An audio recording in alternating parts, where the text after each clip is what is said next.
Morning అందరికీ శుభోదయం. ఆంధ్రప్రదేశ్ ఎన్నికల్లో వచ్చిన ప్రధాన అంశాలను ఒకసారి చూద్దాం. ముందుగా ఈనాడు న్యూస్ పేపర్ లో వచ్చిన ప్రధాన బ్యానర్ ఐటమ్ ప్రతి రైతుకు 20,000 సాయం, మధ్యతరగతి ప్రజలకు 2.5 లక్షల వైద్య బీమా. బడ్జెట్ లో ఎస్సీ బీసీ అన్నదాతలకు అధిక ప్రాధాన్యం. చిత్తూరు జిల్లాలో పేదల సేవలో సీఎం చంద్రబాబు. సో ఇక్కడ ఫోటో ఇచ్చారు. గీత కార్మికుడు వాసుకు పింఛన్ ఇస్తున్న సీఎం చంద్రబాబు నాయుడు. చిత్రంలో తల్లిదండ్రులు వదిలేసిన చిన్నారులు రక్షిత, హేమశ్రీ, వారి అమ్మమ్మ సెల్వి తదితరులు. సో ప్రతి రైతుకి అయితే కనుక 20,000 రూపాయల సాయం అందిస్తామని చంద్రబాబు నాయుడు చెప్తున్నారు. ఈ నేపథ్యంలోనే అంటే చిత్తూరు జిల్లాలో పేదల సేవల సీఎం చంద్రబాబు అని ఇచ్చారు. ఇక్కడ గీత కార్మికుడు వాసుకి పింఛన్ అందిస్తున్నారు. ఆ ఫోటో కూడా ఇచ్చారు. ఈ నేపథ్యంలోనే మళ్ళీ పింఛన్ ఇస్తున్న నేపథ్యంలోనే ప్రతి రైతుకి కూడా 20,000 రూపాయల సాయం చేస్తాం వ్యవసాయానికి అని చెప్తున్నారు. బడ్జెట్ ప్రవేశపెట్టారు. బడ్జెట్ లో కూడా బడ్జెట్ కి ముందు కూడా చెప్పారు, అంటే ప్రతి రైతుకి కూడా 20,000 రూపాయల సాయం అందిస్తాం పెట్టుబడి సాయం కింద అని చెప్పేసి. సో దాని విషయాన్ని మళ్ళీ చెప్తున్నారు. ఇక మధ్య తరగతి ప్రజలకు 2.5 లక్షలకు పైగా వైద్య బీమా కూడా ఇస్తాము. ఇక బడ్జెట్ లో ఎస్సీ బీసీ అన్నదాతలకు అధిక ప్రాధాన్యం ఇచ్చామని చెప్పుకొచ్చారు. ఇక్కడ ఎవరైతే ఇద్దరు చిన్నారులను వాళ్ళ పేరెంట్స్ వదిలేసి వెళ్ళిపోయారో వాళ్ళిద్దరిని వాళ్ళ అమ్మమ్మ చూసుకుంటున్నారట. సో ఇక్కడ చూసుకుంటే ఇద్దరు చిన్నారులు ఎవరైతే ఉన్నారో ఆ ఇద్దరు చిన్నారులని వాళ్ళ పేరెంట్స్ వదిలేసి వెళ్ళిపోయారు, వాళ్ళ అమ్మమ్మ దగ్గరే ఉన్నారని చెప్పేసి ఇచ్చారు. వాళ్ళకి కూడా చిన్నారులకు చంద్రబాబు నాయుడు వాళ్ళకి కూడా భరోసా కల్పిస్తానని చెప్పేసి తన తరఫున అంటే ఇద్దరు చిన్నారులకు కూడా చెరో 2 లక్షల రూపాయలు అయితే కనుక వాళ్ళ పేరు మీద ఇవ్వడం జరిగింది. దీనికి సంబంధించిన వార్త ఇచ్చారు. మొత్తానికి చూస్తే కనుక ఈ మధ్య కాలంలో చూస్తే కనుక పెన్షన్ అంటే కూటమి ప్రభుత్వం వచ్చిన తర్వాత పెన్షన్ ప్రతి నెల కూడా ఎవరికో ఒకరికి అంటే అర్హులైన వాళ్ళకి పెన్షన్ ఇస్తున్నారు. వాళ్ళల్లో వాళ్ళ ఇళ్లకు వెళ్ళి, అంటే అందరి ఇళ్లకు కాదు, కొంతమందికి వెళ్ళి పెన్షన్ ఇవ్వడం జరుగుతుంది. అక్కడ వాళ్ళతో మాట్లాడి కాసేపు ముచ్చటించి వాళ్ళతో వాళ్ళ సమస్యలు ఏమైనా ఉంటే తెలుసుకొని అలాగే ప్రభుత్వం ఏం చేస్తుంది అన్నది కూడా వివరించడం జరుగుతుంది చంద్రబాబు నాయుడు. ఇక మరో ముఖ్యమైన వార్తాంశము, అలా మొదలై మాటలు మంటలై వైట్ హౌస్ వేదికగా అధినేతల తీవ్ర సంవాదం. ట్రంప్ వాన్సుల వాదనకు ధీటుగా బదిలిచ్చిన జెలెన్స్కీ, క్షమాపణకు ససేమిరా అన్న ఉక్రెయిన్ అధ్యక్షుడు. ఇక మీరు వెళ్ళొచ్చని సాగనంపిన వైట్ హౌస్, అమెరికా సాయం తమకు ఎంతో అవసరమని ఆ తర్వాత చెప్పిన జెలెన్స్కీ. ఇక్కడ ట్రంప్ అలాగే జెలెన్స్కీ ఫోటో ఇచ్చారు. శ్వేత సౌధంలోని ఓవల్ కార్యాలయంలో ఉక్రెయిన్ అధ్యక్షుడు జెలెన్స్కీ, అమెరికా అధ్యక్షుడు డొనాల్డ్ ట్రంప్. సో వీళ్ళిద్దరి మధ్య అయితే కనుక అంటే మాటల యుద్ధమే జరిగింది వైట్ హౌస్ లో అని చెప్పొచ్చు. దానికి సంబంధించి ఇక్కడ వార్త ఇచ్చారు. అసలు ఈ మాటలు ఎందుకు వీళ్ళిద్దరి మధ్య మాటల మంటలు చెలరేగాయో ఒకసారి చూస్తే కనుక అది శ్వేత సౌధం, అందున ఓవల్ కార్యాలయం, అమెరికా అధ్యక్షుడు డొనాల్డ్ ట్రంప్, ఉపాధ్యక్షుడు జేడీ వాన్స్, ఇతర ఉన్నతాధికారులు ఒక పక్క, ఉక్రెయిన్ అధ్యక్షుడు వోలోదిమిర్ జెలెన్స్కీ ఆయన పరివారం మరో పక్క. కుశల ప్రశ్నలు పూర్తయ్యాయి. అసలు విషయంలోకి వచ్చారు. మాటకు మాట మధ్య గంభీర వాతావరణం అనుకుంటోంది. రష్యా యుద్ధాన్ని ముగించాలంటే ఉక్రెయిన్ లోని విలువైన ఖనిజాలను తమకు అప్పగించాలని ట్రంప్ బృందం పట్టుబట్టింది. భవిష్యత్తులో రష్యా మరోసారి దురాక్రమణకు పాల్పడితే రక్షణ కల్పిస్తారా, ఆ మేరకు భరోసా ఇస్తారా అని జెలెన్స్కీ ఎదురు ప్రశ్న వేశారు. అంతే, ట్రంప్ వాన్సులు భగ్గుమన్నారు. నువ్వెంత అంటే నువ్వెంత అనుకునేలా మాట పెరిగింది. ట్రంప్ అలాగే జెలెన్స్కీ ఈ ఇద్దరి మీటింగ్ లో మాట పెరిగి ఒక రకంగా చెప్పాలంటే మాటల యుద్ధమే కొనసాగింది అని చెప్పొచ్చు. వార్తా కథనాన్ని బట్టి చూస్తే ఎందుకు ఇంత గంభీరమైన వాతావరణం నెలకొంది మీటింగ్ లో చూసుకుంటే కనుక రష్యా అయితే కనుక ఉక్రెయిన్ పైన, అంటే రష్యా ఉక్రెయిన్ ఎప్పటి నుంచో యుద్ధం జరుగుతుంది. ఎంతో మంది అమాయకుల ప్రాణాలు కోల్పోతున్నారు ఈ యుద్ధంలో. ఈ నేపథ్యంలో ఈ యుద్ధం ఆగాలి అంటే కనుక ఉక్రెయిన్ లో ఏవైతే విలువైన ఖనిజాలు ఉన్నాయో వాటిని మాకు అప్పగించండి అని చెప్పేసి ట్రంప్ బృందం ఏదైతే ఉందో వాళ్ళు పట్టుబట్టారు. సో ఈ నేపథ్యంలోనే జెలెన్స్కీ ఏమంటున్నారు, విలువైన ఖనిజాలు ఇవ్వమని పట్టుబట్టారు. సరే, ఇచ్చిన తర్వాత రష్యా మరొకసారి ఉక్రెయిన్ పైన దురాక్రమణకు యుద్ధానికి పాల్పడితే మీరు రక్షణ కల్పిస్తారా, భరోసా ఇస్తారా అనేసి అడిగారు. సో దాంట్లో తప్పేం లేదు జెలెన్స్కీ అడిగిన దాంట్లో. ఇప్పుడు మీరు విలువైన ఖనిజాలు ఇవ్వండి, యుద్ధం ఆగుతుంది అంటున్నారు, ఇచ్చేస్తారు.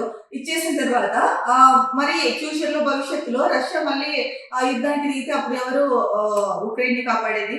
అప్పుడు మీరు బదులు అంటే అప్పుడు మీరు భరోసా ఇస్తారా ఇంకొకసారి రష్యా ఉక్రెయిన్ మీదకి వెళ్ళదు యుద్ధానికి అని చెప్పేసి ఉక్రెయిన్ రక్షిస్తారా? సో అదే అడుగుతున్నారు జెలెన్స్కీ. మాకు భద్రత కల్పిస్తారా, మాకు అంటే రక్షణ ఇస్తారా, ఆ మేరకు మీరు భరోసా ఇస్తారా అని చెప్పేసి జెలెన్స్కీ అడగడం జరిగింది. సో దీంతో మాటకు మాట అంటే ఇద్దరి మధ్య మాట మాట పెరిగిపోయి నువ్వెంత అంటే నువ్వెంత అనుకునే స్థాయికి వెళ్ళింది అని చెప్పేసి ప్రధానంగా ఇక్కడ వార్తలు అయితే మనకు తెలుస్తుంది. సో మొత్తానికి చూసుకుంటే కనుక ఇద్దరి అంటే శ్వేత సౌధంలో అయితే కనుక ఒకలాంటి గంభీర వాతావరణమే నెలకొంది అని చెప్పొచ్చు. మనకి చూసుకుంటే కనుక అమెరికా అధ్యక్షుడిగా రెండోసారి ప్రమాణ స్వీకారం చేసిన తర్వాత ట్రంప్ తీసుకున్న నిర్ణయాలు కావచ్చు, ఆయన మాట్లాడే అంటే ఘాటుగా మాట్లాడే మాటలు అవ్వచ్చు. ఈ నేపథ్యంలో అక్కడ ట్రంప్ ఎలా మాట్లాడుంటారో అన్నది కూడా మనం అంటే శ్వేత సౌధంలో ఉక్రెయిన్ ప్రెసిడెంట్ మీటింగ్ లో ఎలా మాట్లాడుంటారో కూడా అర్థం చేసుకోవచ్చు. అంటే ఎంత ఘాటుగా గట్టిగా మాట్లాడుంటారో అన్నది. సో దీంతో శ్వేత సౌధంలో అయితే కనుక గంభీర వాతావరణం లాంటిది నెలకొని ఉంది అని చెప్పేసి కూడా కొన్ని వార్తా కథనాలు వచ్చాయి.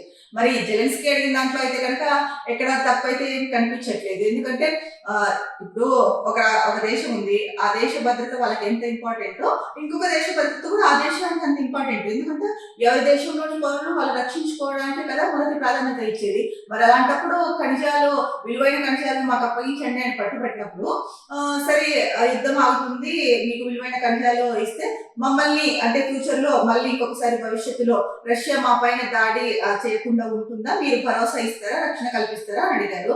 దానికి ఎందుకు అంటే అంత కోపం మాట పెరగాల్సిన అవసరం ఏముంది? తనేం తప్పు అడగలేదు కదా.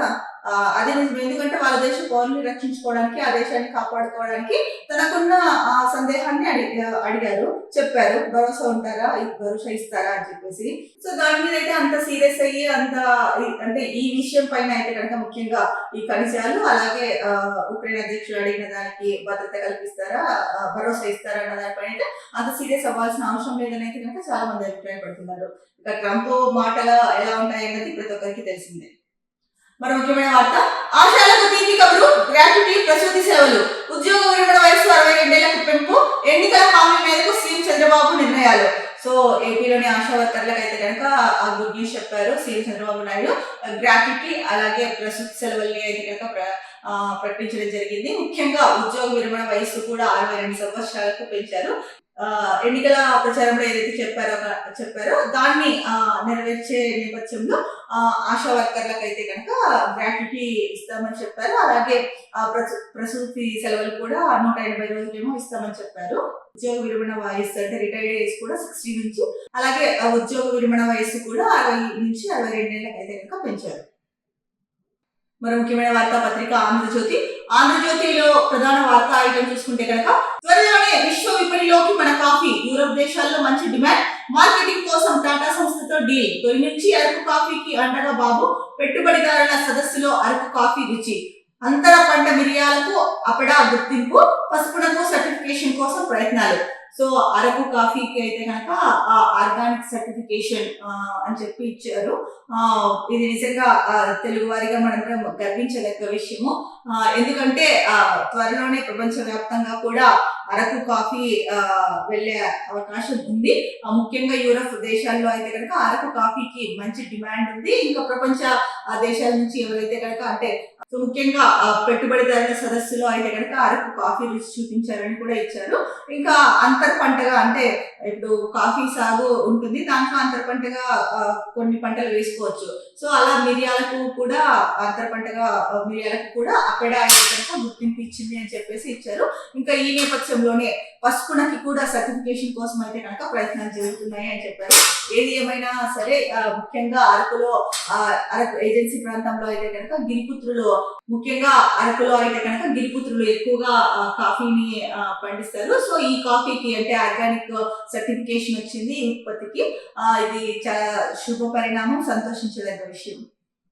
మరో ముఖ్యమైన వార్త, వైసీపీతో వినాశనం, ఆ పార్టీకి మేలు చేస్తే పాముకు పాలు పోసినట్లే, టీడీపీ నేతలకు సీఎం హెచ్చరిక, రాష్ట్రాభివృద్ధి కోసం పరుగులు తీస్తున్న తీస్తున్నా. బడ్జెట్ లో బడుగుల సంక్షేమానికి ప్రాధాన్యం. 64 లక్షల మందికి పెన్షన్లు, ఏటా 33,000 కోట్లు. జూన్ లోగా డిఎస్సి భర్తీ ప్రక్రియ పూర్తి. మే నెల నుంచి తల్లికి వందనం అమలు.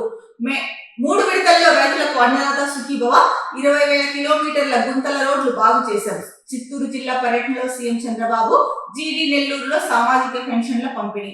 సో వైసీపీతో అయితే కనుక ఎవరైతే వైసీపీకి మేలు చేస్తారో ఆ పార్టీకి మేలు చేస్తే కనుక పాముకి పాలు పోసినట్లే అని చెప్పేసి చంద్రబాబు నాయుడు చెప్పడం జరిగింది. ముఖ్యంగా టీడీపీలోని టీడీపీ నేతలకే హెచ్చరించారు. మీరు ఆ పార్టీ వాళ్ళతో సన్నిహితంగా ఉన్నా లేకపోతే ఆ పార్టీకి ఏదైనా చేయాలని చూసినా కూడా అది పాముకు పాలు పోసినట్లే అవుతుందని చెప్పేసి హెచ్చరించడం అయితే జరిగింది టీడీపీ నేతల్ని.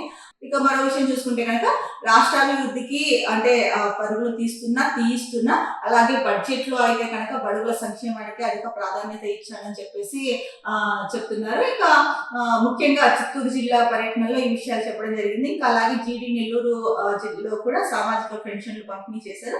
ఈ నేపథ్యంలో అయితే కనుక ఈ మాటలు చెప్పడం జరిగింది. ఇంకా జూన్ నుంచి తల్లికి వందనం అమలు చేస్తాము. 3 విడతల్లో రైతులకి అన్నదాత సుఖీభవ ఏదైతే 20,000 రూపాయలు పెట్టుబడి సాయం కింద ఇస్తామన్నారో అది 3 విడతల్లో ఇస్తామని చెప్తున్నారు. ఏదైతే చిత్తూరు జిల్లా పర్యటనకు వెళ్లారో అక్కడ చిత్తూరు జిల్లా పర్యటనలో అయితే కనుక సీఎం ఈ వ్యాఖ్యలు చేయడం జరిగింది. సో ఆదివారం వచ్చింది, ఆర్కే గారి కొత్త పలుకు కూడా వచ్చింది. దీంట్లో ముఖ్యంగా వైసీపీని ఉద్దేశించి ఈసారి ఈ కొత్త పలుకుల్లో చెప్పడం జరిగింది.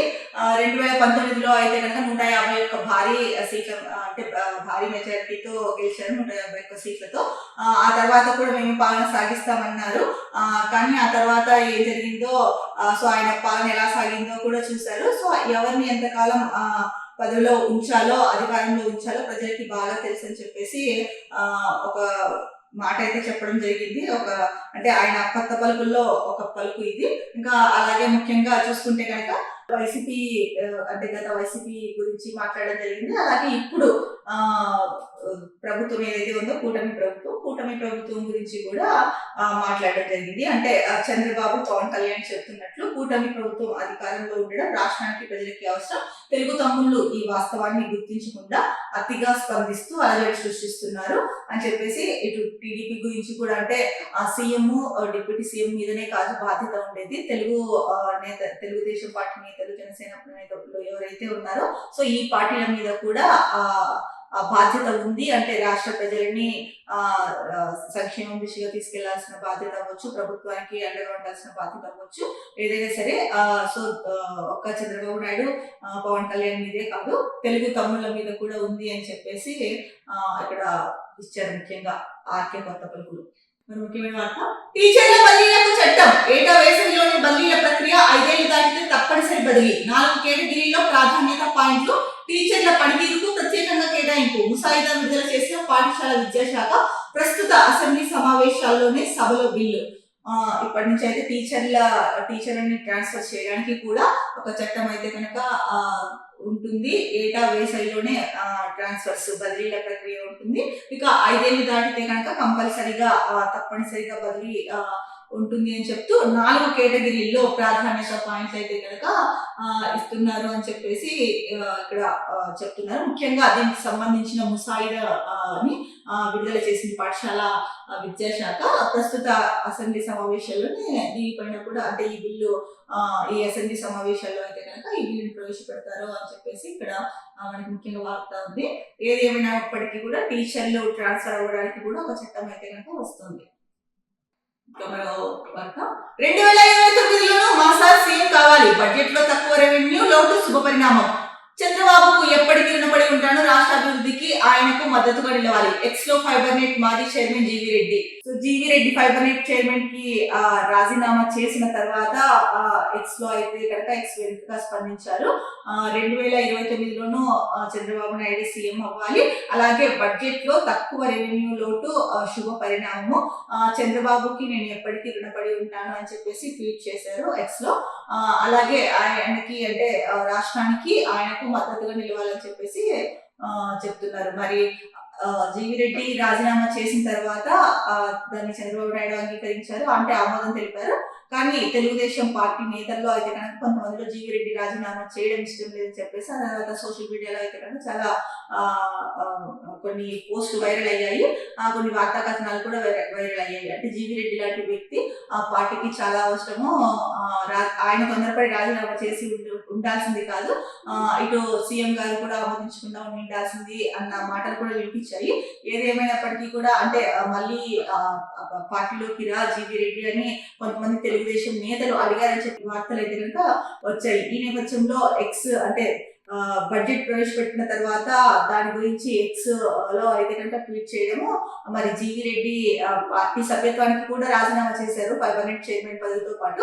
మరి ఈ నేపథ్యంలో ఆయన ఎక్స్ వేదికగా అయితే కనుక ఈ మాటలు చెప్పడం జరిగింది.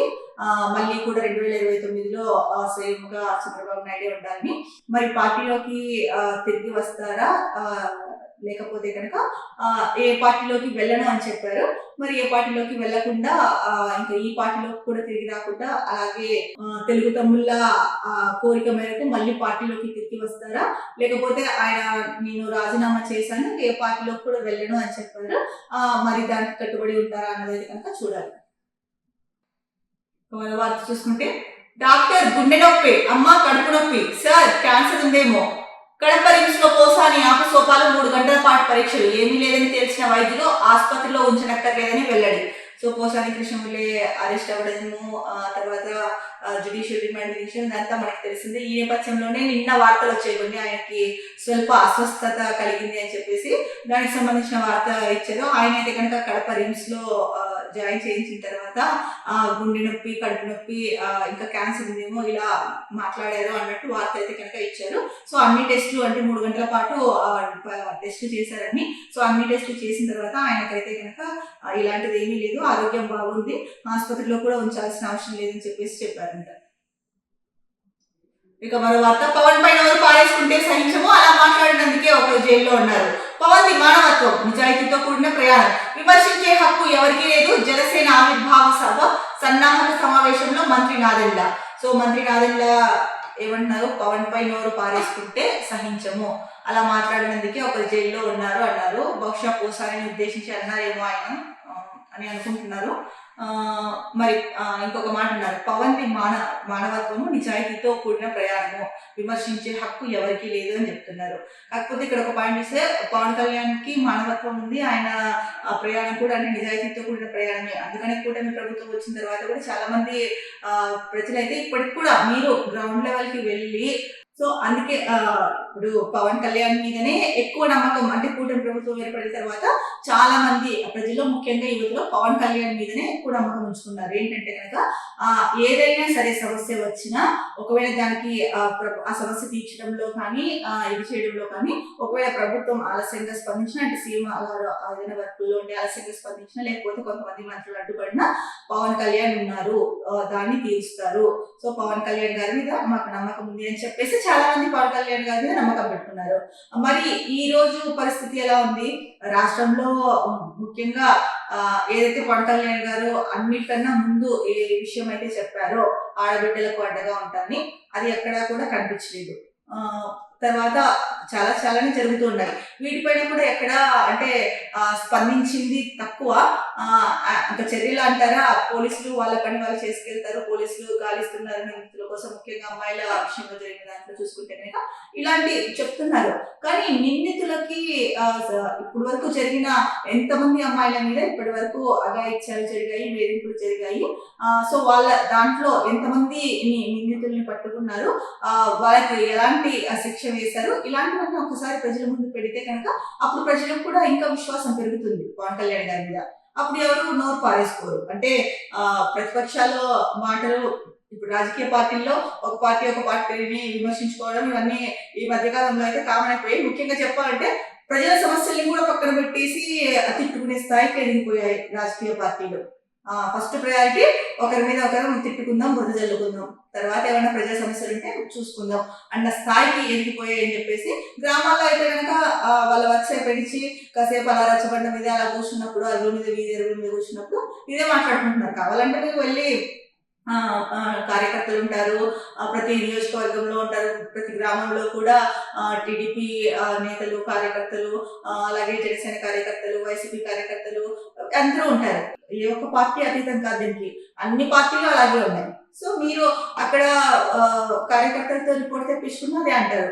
చాలా మంది మేము పవన్ కళ్యాణ్ మీద నమ్మకంతోనే, మాకు పవన్ కళ్యాణ్ ఉన్నారు, ఆ నమ్మకంతోనే మేము భరోసాగా ఉన్నాము అని స్టార్టింగ్ చెప్పారు. వచ్చే కొద్ది పవన్ కళ్యాణ్ మీద కూడా నమ్మకం సన్నగిలుతోంది అని చెప్పేసి ఓపెన్ గా బహిరంగంగానే చెప్పుకుంటున్నారు ప్రజలు.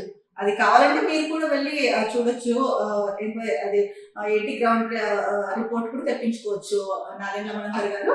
సో ఆయన ఎవరో అంటే ముఖ్యంగా ప్రతిపక్షాలు విమర్శించి మాట్లాడుతూ నోటికొచ్చినట్టు మాట్లాడుతూ ఉంటే అది వేరు. మీరు ఇటువైపు ప్రజల్ని కూడా చూడండి. మీరు ఆయన నిజాయితీగా ఉన్నారు, ఆయనది మానవత్వము, ఇవన్నీ ఓకే, కానీ డిప్యూటీ సీఎం గా ఏం చేస్తున్నారు ప్రజలకి? ఈ మధ్య ఏమైనా కానీ స్పందిస్తున్నారా ప్రజల సమస్యల పైన? ఏ సమస్య పైన అయినా సరే పోరాడి, లేకపోతే ముఖ్యంగా ఆడపిల్లల మీద జరుగుతున్న వాటి మీద ఎటువంటి చర్యలు తీసుకుంటున్నారు, దానిపైన ఏదైనా ఒక మీటింగ్ లాంటిది పెట్టి హోమ్ మినిస్టర్ ఏం చేస్తున్నారు, లా అండ్ ఆర్డర్ సీఎం గారి దగ్గరే ఉంటుంది, అసలు ఏం జరుగుతుంది రాష్ట్రంలో అన్న దానిపైన, ముఖ్యంగా మహిళల భద్రత గురించి సమీక్ష సమావేశం ఎప్పుడైనా చేశారా? ఇది చెప్పండి. అప్పుడు ఎవరు నిందించరు. ప్రతిపక్షాల మాట పక్కన పెట్టండి, సామాన్య ప్రజలైతే కనుక అప్పుడు నిందించరు ఎవరు. పవన్ కళ్యాణ్ని విమర్శించే హక్కు ఎవరికి లేదు అని అంటున్నారు. కానీ ఏ పార్టీ అయినా సరే, వైసీపీ అవ్వచ్చు, టీడీపీ అవ్వచ్చు, జనసేన అవ్వచ్చు, ఇంకా ఇతరత్ర పార్టీలు ఏవైనా అవ్వచ్చు, ప్రజలకి ఏ పార్టీని అయినా సరే విమర్శించే హక్కు ఉంటుందనేసి ప్రజలు చెప్తున్నారు. ఎందుకంటే కనుక అది వాళ్ళ రైట్. ఇప్పుడు ఒక పార్టీ బాగా చేస్తుంది అని చెప్పేసి ఓటు వేస్తారు ఆ పార్టీకి. మరి ఆ పార్టీ వాళ్ళకు న్యాయం చేయనప్పుడు ఎందుకు విమర్శించకూడదు? ఇది యువత అడుగుతున్న ప్రశ్న.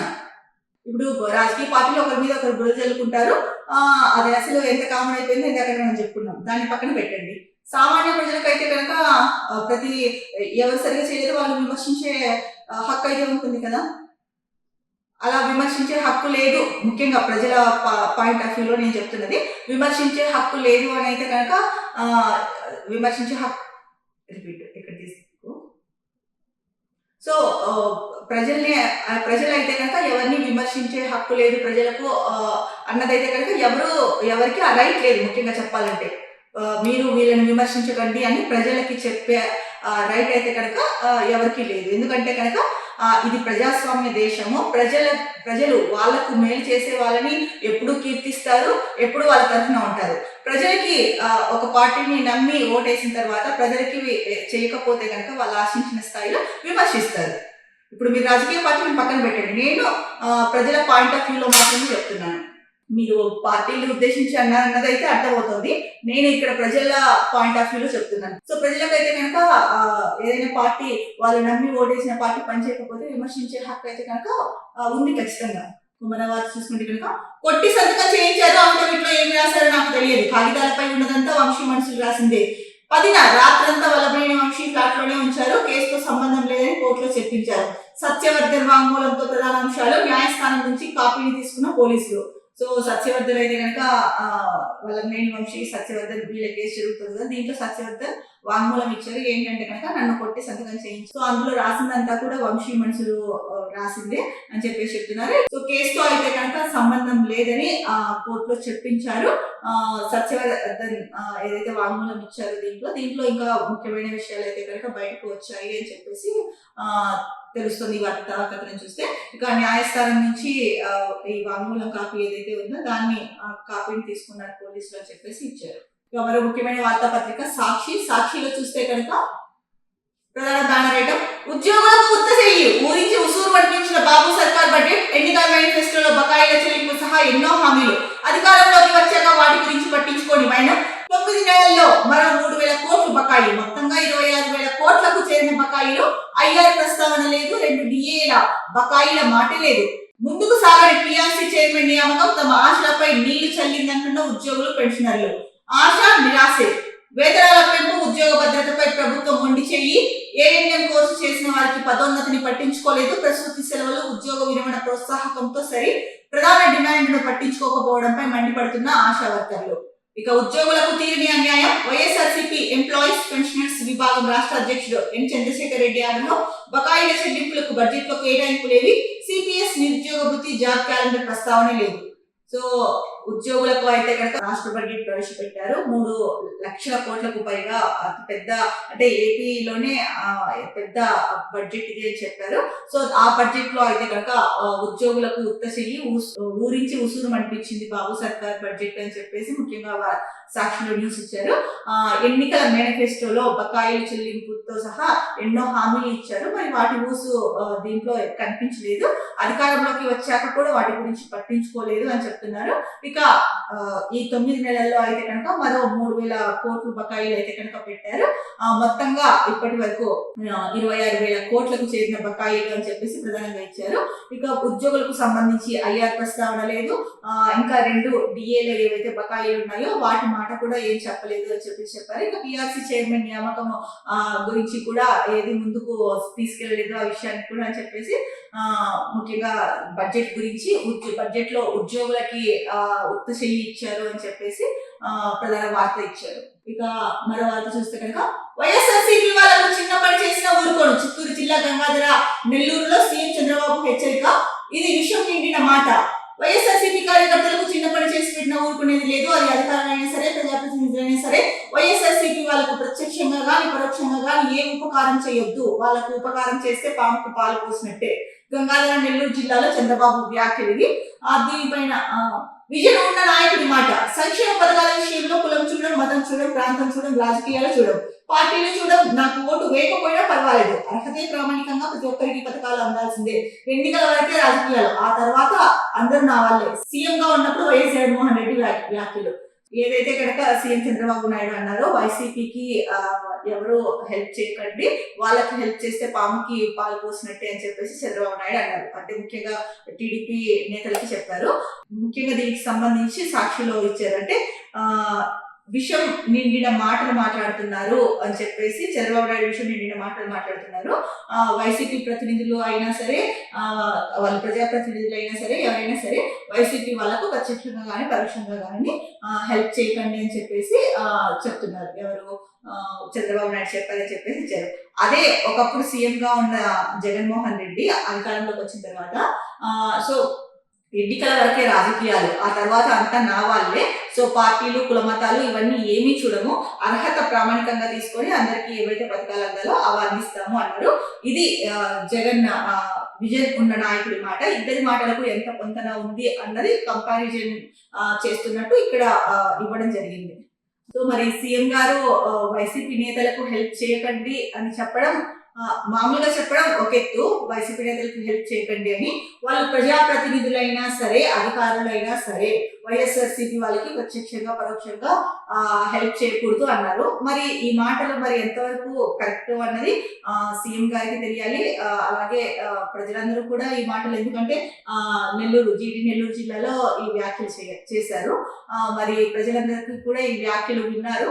మరి దీనిపైన ఎవరి స్పందన ఎలా ఉంటుంది, మరి సీఎం గా ఉండి చంద్రబాబు నాయుడు ఇలా మాట్లాడడం మరి ఎంతవరకు కరెక్ట్ అన్నది ఎవరికి వాళ్ళే, అంటే ఒక్కొక్కరి ఒపీనియన్ ఒక్కొక్కలాగా ఉంటుంది, ఎవరికి వాళ్ళే తెలుసుకోవాల్సిన విషయం. ఎందుకంటే మామూలుగా వైసీపీ నేతలు లేకపోతే ఇంకొక పార్టీ నేతలు వాళ్ళకి హెల్ప్ చేయొద్దు అనడం వేరు, అధికారులైనా సరే ప్రజాప్రతినిధులైనా సరే వాళ్ళకు కూడా హెల్ప్ చేయకూడదు అనడము ఎంతవరకు కరెక్ట్ అన్నది కూడా ఇంకొక మాట వినిపిస్తుంది. మరి ఏది ఏమైనా కూడా ఇది వాళ్ళు మాట్లాడారు. దీనిపైన ప్రజలు ఏం డిస్కస్ చేసుకుంటారో, ప్రజలు ఎలా దాన్ని తీసుకుంటారో అనేది కంప్లీట్ గా ప్రజలకు సంబంధించిన విషయం. మరో ముఖ్యమైన వార్త, రెడ్ బుక్ రాజ్యాంగం అమలు చేస్తే వైఎస్ఆర్సీపీ నేతలు రోడ్డుపై తిరగలేరు. హోంమంత్రి అనిత. సో హోంమంత్రి అనిత ఏం మాట్లాడారు? రెడ్ బుక్ రాజ్యాంగం అమలు చేస్తే వైసీపీ నేతలు రోడ్లపై తిరగలేరు అని అన్నారంటే దానికి సంబంధించి వార్త ఇచ్చారు. మరి ఒక హోంశాఖ మంత్రి అయ్యుండి అనిత గారు ఇలాంటి మాటలు మాట్లాడడం, ఇలాంటి వ్యాఖ్యలు చేయడం ఎంతవరకు కరెక్ట్? రాష్ట్రంలో ఎక్కువగా ఈ మధ్య కాలంలో వినిపిస్తున్నది, ముఖ్యంగా ప్రతిపక్షం నుంచి వినిపిస్తున్నది, రాష్ట్రంలో రెడ్ బుక్ రాజ్యాంగం అమలు చేస్తున్నారు అని చెప్పేసి చెప్తున్నారు.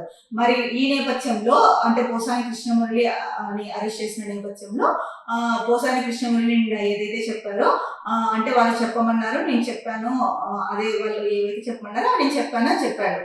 సో ఈ నేపథ్యంలో ఎవరు చెప్పించినా సరే శిక్ష పడేది, అంటే ఎవరు చెప్పించినా సరే అనుభవించేది మాత్రం ఆయనే కదా అని చెప్పేసి అన్నారు. అంటే పోసానినే కదా అనుభవించేది అని. సో ఈ నేపథ్యంలో ఆవిడ ఒక మాట అన్నారు, రెడ్ బుక్ రాజ్యాంగం ప్రకారం వెళ్తే కనుక ఇక్కడ ఇచ్చారు సాక్షిలో. సో ఇక్కడ చూసుకుంటే కనుక సాక్షిలో ఇచ్చారు, రెడ్ బుక్ రాజ్యాంగం ప్రకారం వెళ్తే కనుక వైసీపీ నేతలు ఎవరు రోడ్డు మీద తిరగలేరు అన్నారు. మరి ఒక హోమ్ మినిస్టర్ అయ్యుండి ఇలాంటి వ్యాఖ్యలు చేయడం ఎంతవరకు కరెక్ట్? హోమ్ మినిస్టర్ అసలు ఇలాంటి మాటలు మాట్లాడకూడదు. వైసీపీ వాళ్ళు రోడ్డు మీద తిరగలేరు, మేము రెడ్ బుక్ రాజ్యాంగం ప్రకారం వెళ్తే అనడం అసలు ఏమాత్రం కరెక్ట్ కాదు. ఇది ఎవరు సమర్థించే విషయం కూడా కాదు. మరి ముఖ్యమైన వార్తాపత్రిక దిశ చూస్తే కనుక దిశలో ప్రధాన వార్త, ఈ వేసవి అంతా పగపగలే, సాధారణం కంటే అధిక ఉష్ణోగ్రతలు ఏప్రిల్ మే నెలల్లో మరింత సెగ, వేడి గాలులతో వడదెబ్బ బారిన పడే ప్రమాదం, తప్పనిసరిగా జాగ్రత్తలు పాటించాలి ఏపీ విపత్తుల నిర్వహణ సంస్థ ఎండి కూర్మనాథ్. సో ఈ వేసవి కాలంలో అయితే కనుక ఎండలు చాలా ఎక్కువగా ఉంటాయంట. ముఖ్యంగా ఏప్రిల్ మే నెలలో అయితే కనుక తగు జాగ్రత్తలు పాటించండి అని చెప్తున్నారు. ముఖ్యంగా వేడి గాలులతో వడదెబ్బ తగిలే ప్రమాదం ఎక్కువగా ఉంది అని చెప్తున్నారు. అలాగే ప్రజలందరూ ఎవరికి వాళ్ళు తప్పనిసరిగా జాగ్రత్తలు పాటించాలి అని చెప్పేసి ఏపీ విపత్తుల నిర్వహణ సంస్థ ఎండి కూర్మనాథ్ గారు అయితే కనుక చెప్పారు. సో ప్రజలు ప్రతి ఒక్కరు కూడా అంటే వాటర్ ఎక్కువ తీసుకోవడము, లిక్విడ్ అంటే ద్రవ పదార్థాలు ఎక్కువగా తీసుకొని మధ్యాహ్నం పూట బయటకు వెళ్ళకోకుండా ఉదయం సాయంత్రం వేళల్లోనే ఏమైనా పనులు ఉంటే కనుక అవి చెక్కబెట్టుకోవడం చేసుకోవాలి. ఎందుకంటే అధికంగా ఉంటాయి, ఎప్పటికన్నా కూడా ఈసారి అధికంగా ఉంటాయని చెప్తున్నారు. కాకపోతే ముఖ్యంగా గ్రామీణ ప్రాంతాల్లో చూస్తే కనుక మరి వ్యవసాయం ముఖ్యంగా రైతు కూలీలు అవ్వచ్చు, మరి పంట పొలాల్లో పనులు చేసుకోవాలంటే అంత పొద్దున్నే వెళ్ళి త్వరగా చేసుకొని ఇంటికి వచ్చే పరిస్థితి ఉండదు. ఈ నేపథ్యంలో రైతులు ముఖ్యంగా రైతు కూలీలు మరింత జాగ్రత్తలు తీసుకోవాల్సిన అవసరం ఎంతైనా ఉంది. మరో వార్త చూసుకుంటే కనుక, రాయలసీమలో వలసల నివారణ లక్ష్యం, మంత్రి నారా లోకేష్ వెల్లడి, శ్రీ రాఘవేంద్ర స్వామిని దర్శించుకున్న మంత్రి. సో రాయలసీమలో అయితే కనుక వలసలు జరుగుతున్నాయి కదా, ఆ వలసల నివారణే లక్ష్యము, ఇప్పుడు ప్రభుత్వ లక్ష్యం అని చెప్పేసి చెప్తున్నారు. అలాగే నిన్న మంత్రాలయంలో రాఘవేంద్ర స్వామిని దర్శించుకున్నారు. సో ఈ నేపథ్యంలోనే రాయలసీమలో వలసలను నివారించడమే లక్ష్యంగా పెట్టుకున్నామని కూడా లోకేష్ చెప్పడం జరిగింది. మరో ముఖ్యమైన వార్తంశం, హెల్ప్ చేస్తే మర్చిపోతారు, చేయకుంటే గుర్తు పెట్టుకుంటారు, మాజీ మంత్రి రోజా సంచలన ట్వీట్, ఆమెను వదిలించుకోవాలని జగన్ ఆలోచిస్తున్నారా అంటూ చర్చలు. సో రోజా అయితే కనుక హెల్ప్ చేస్తే మర్చిపోతారు, చేయకుంటేనే గుర్తు పెట్టుకుంటారు అని చెప్పేసి ఒక ట్వీట్ చేశారు. మరి ఈ ట్వీట్ ఎందుకు చేశారు, రోజాని వదిలించుకోవాలని జగన్ ఆలోచిస్తున్నారా, లేకపోతే ఏంటి, ఏ ఉద్దేశంతో ఈ ట్వీట్ చేశారని చెప్పేసి, రోజాని వదిలించుకుంటున్నారా అంటే జగన్ రోజాని వదిలించుకోవడానికి చూస్తున్నారా అని చెప్పేసి ఇటు రోజా అభిమానులు అవ్వచ్చు, అలాగే పార్టీలో కొంతమంది అవ్వచ్చు, దీనిపైన అయితే కనుక అంటే రోజా చేసిన ట్వీట్ ఏదైతే ఉందో హెల్ప్ చేస్తే మర్చిపోతారు, హెల్ప్ చేయకుండానే గుర్తుండిపోతారు అన్న ట్వీట్ కి అర్థం ఏంటి అని చెప్పేసి చర్చించుకుంటున్నారని వాళ్ళు ఒక వార్త అయితే కనుక ఇచ్చారు. మరి ముఖ్యమైన వార్త, పిల్లలను విక్రయిస్తున్న ముఠా అరెస్ట్, ఢిల్లీ అహ్మదాబాద్ నుంచి పిల్లల తరలింపు, సంతానం లేని వారికి విక్రయం, 3 శిశువులను అమ్మే యత్నంలో ఉండగా పట్టివేత. సో పిల్లల్ని అమ్ముతున్న ముఠాని అయితే కనుక అరెస్ట్ చేశారు. ముఖ్యంగా ఢిల్లీ అహ్మదాబాద్ నుంచి పిల్లల్ని అయితే కనుక తరలించి ఎవరికైతే పిల్లలు ఉండరో వారికి, ఆ దంపతులకైతే కనుక పిల్లల్ని విక్రయిస్తున్నారు అని చెప్పేసి చెప్పారు. సో ఈ నేపథ్యంలోనే ఎవరైతే 3 పిల్లల్ని అమ్మే ప్రయత్నంలో అయితే కనుక వాళ్ళు పోలీసులకి పట్టుబడ్డారు. పోలీసులు అయితే కనుక వాళ్ళని అరెస్ట్ చేయడం జరిగింది. ఇవి ఆంధ్రప్రదేశ్ ప్రధాన వార్తాపత్రికల్లో వచ్చిన ముఖ్యమైన వార్తాంశాలు. రేపటి న్యూస్ టాప్ మార్నింగ్ హెడ్లైన్స్ లో మళ్ళీ కలుద్దాం. అంతవరకు సెలవు, నమస్కారం. Be happy, stay strong, stay healthy.